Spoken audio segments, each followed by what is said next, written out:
Welcome back to the Culture of Currency, where we have posed a very interesting question here. And what would the difference be saving in a bank account versus silver over 4 years? And the reason I chose 4 years is because I've been collecting silver for 4 years.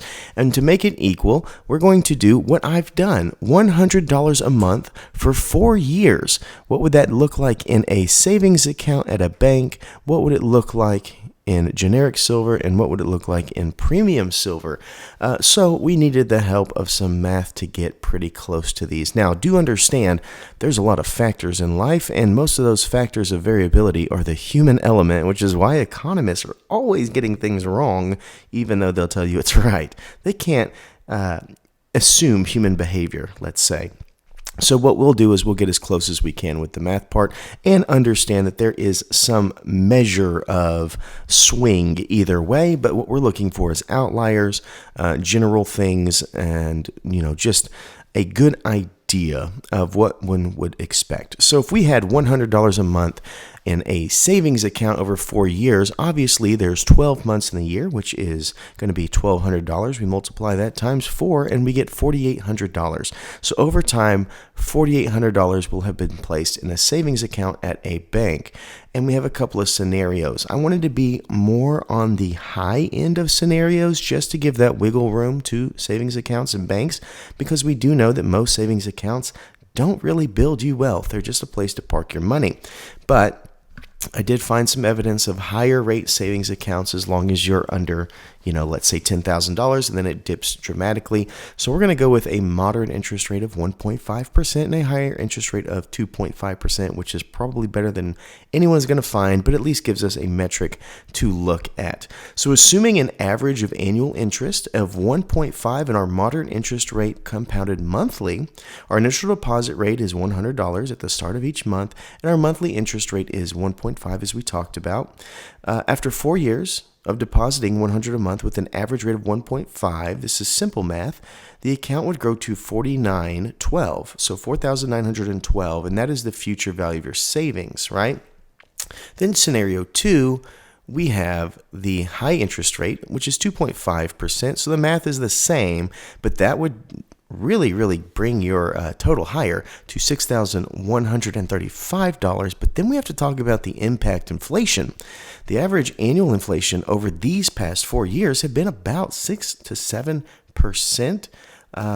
Depending on what metrics you're tracking, and that can have a giant swing. Obviously, things like bread and all that kind of stuff, but we're just talking about overall buying power, and that's the metric that I found. And as you can see, the math is, it's even above my pay grade, but it's there for all of you to look at if you need to. So with a 1.5 interest rate, savings being $4,912, but when we adjust for the inflation, the real value would be $3,828. Which is interesting because you put in $4,800 and it's less in a savings account. Now it's $3,828. So you've lost almost $1,000 in buying power.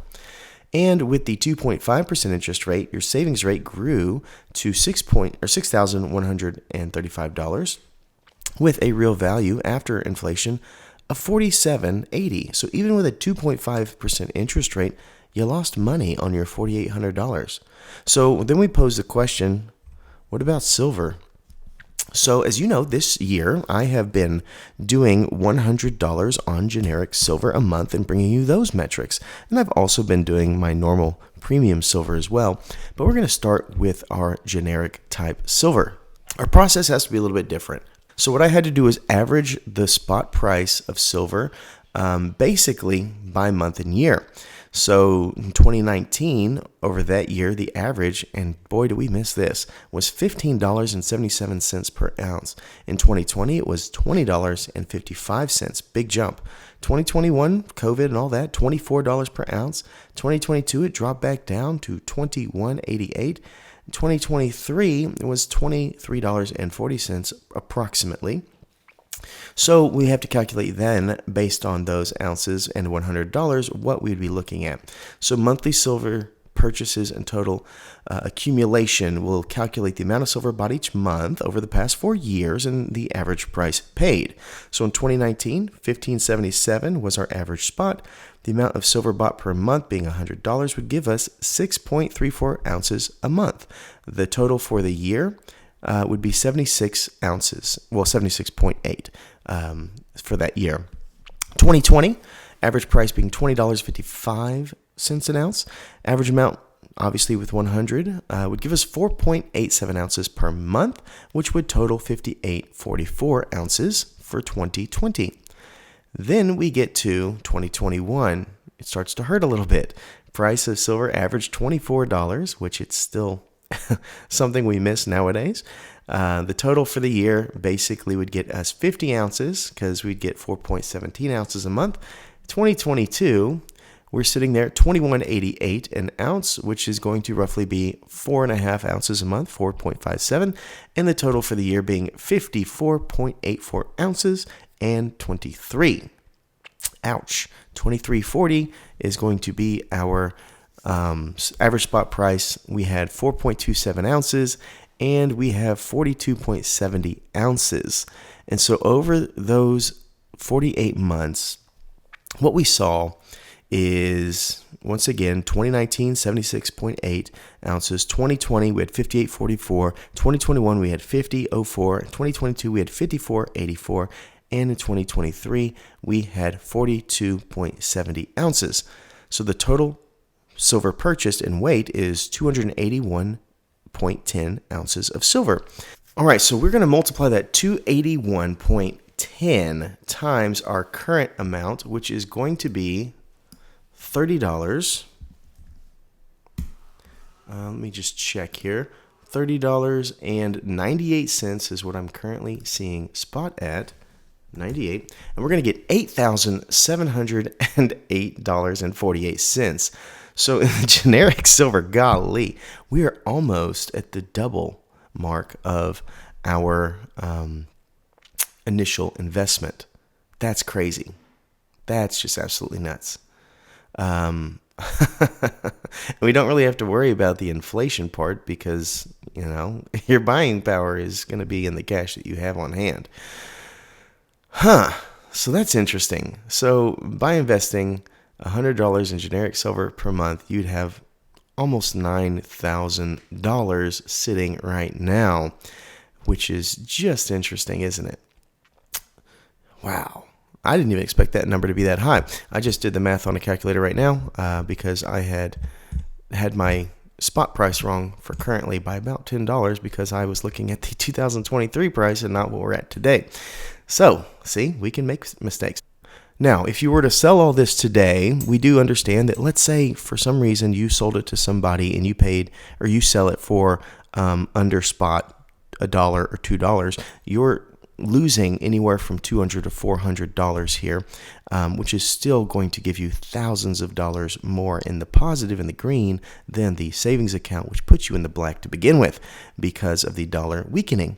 So now we look at the premium silver. Now for the premium silver, you can see on this chart here, we have all of the assets that I've had calculated here, and this is all my premium silver that I've purchased, and we see that the current value of that is $7,626.48, which is actually skipping a lot of months over the 4 years. So we already see it being close to the generic, knowing that I have way less because I only have 191 pieces, and that makes 173 ounces. Quick math here. So if I take our 7,626.48 and I divide it by our ounces, which is 173.58, $43.93.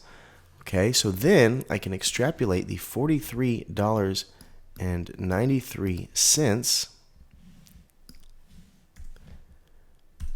to give you an equivalent, because that's my average. So if I had $43.93 and I use the exact same amount of ounces that I had in the generic, which was 281 ounces, let's see what that looks like. So 281 times, let's just say 43, I would have a total of $12,000. So obviously not comparing apples to apples here because we have premiums and that type of thing, but the value of the premium silver is even higher than the generic silver of the same time, and roughly $3,000 worth. So if I were to go and on eBay, which a lot of these are selling for the price that I have them marked pretty close at, a couple bucks here and there, then even if I lose $1,000 or $2,000, it's still the clear winner, which is stunning. So overall, what we've learned here is that the savings account was the big loser. The generic silver, a huge positive, and obviously very liquid, whereas this would take you, the premium would take you a longer time to sell, to find the buyers, to make the premiums back. However, if you're willing to put in the work, obviously the clear winner.